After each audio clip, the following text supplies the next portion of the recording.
Hi friends, నేను ఈరోజు capsicum దోసకాయ చేస్తున్నాను. ఆయిల్ పెట్టుకున్నాను, వేసాను.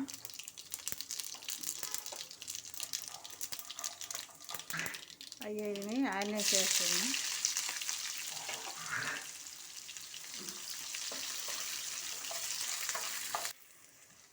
మనకి ఆనియన్స్ కొంచెం వేగినాయి కదండి. దీంట్లో మనం ఇప్పుడు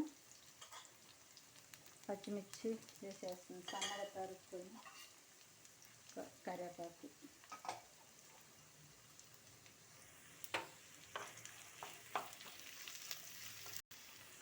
దీంట్లో మనం ఇప్పుడు సన్నగా తరిగి పెట్టుకున్న క్యాప్సికమ్ వేసేస్తున్నానండి. ఆ గింజలు లోపల ఇవన్నీ తీసేసేసేసాను నేను. ఈ విధంగా కూడా వేసుకోవచ్చు, గింజలతో కూడా వాడుకుంటారు.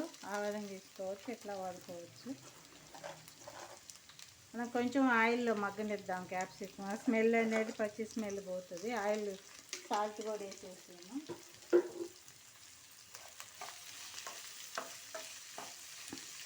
ఆ సాల్ట్ ఆయిల్లో కొంచెం మగ్గనిద్దాం.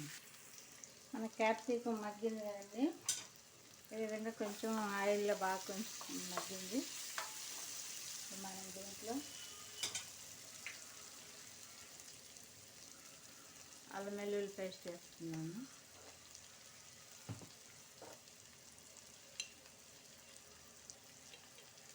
పసుపు,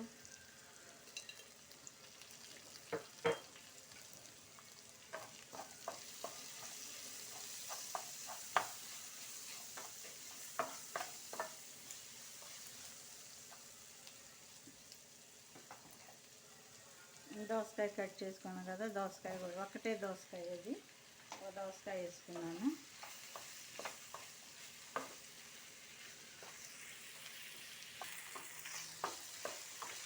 దోసకాయ క్యాప్సికమ్ బాగా మగ్గింది. దీంట్లో దోసకాయ పులుపు సరిపోదని ఒక టమాటా కట్ చేసుకున్నాను, ఇది కూడా వేసేసాను.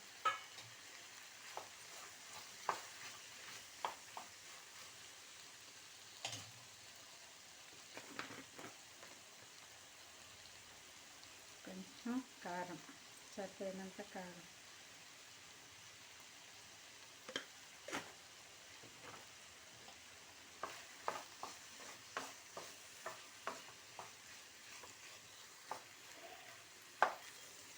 అన్నీ కలిసినాయండి. ఉప్పు కారం అంతా అన్నిటికి పట్టింది, క్యాప్సికమ్ టమాటాకి దోసకాయకి.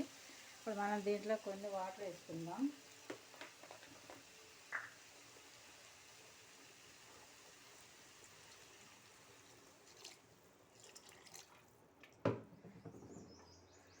చాలండి మనకి వాటర్, త్వరగా మగ్గుతుంది.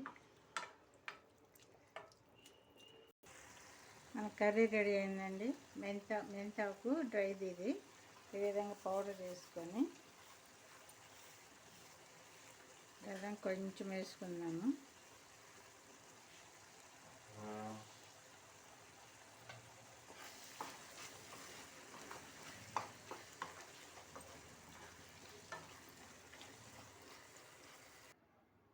మన కర్రీ రెడీ అయిందండి. షేవింగ్ బాల్ తీసుకుంటున్నాను.